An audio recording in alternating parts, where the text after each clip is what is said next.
कवठेमहांकाळ येथील श्रीराम मंगल कार्यालयात शनिवारी सांगली कृषी उत्पन्न बाजार समितीची तातडीची विशेष सर्वसाधारण सभा पार पडली।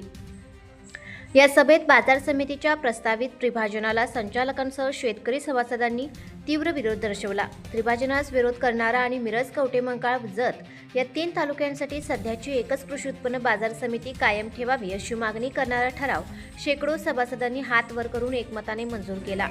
ही विशेष सभा बाजार समितीचे सभापती आनंदराव यशवंतराव नलवडे यांच्या अध्यक्षतेखाली पार पडली।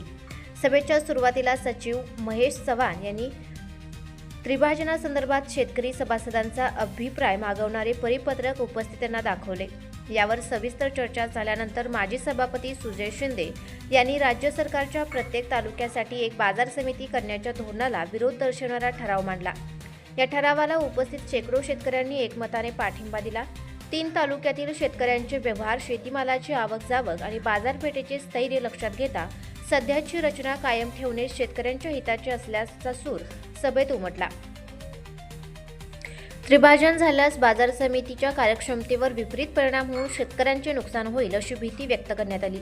या सभेला माजी राज्यमंत्री अजितराव घोरपडे यांनी संबोधित केले।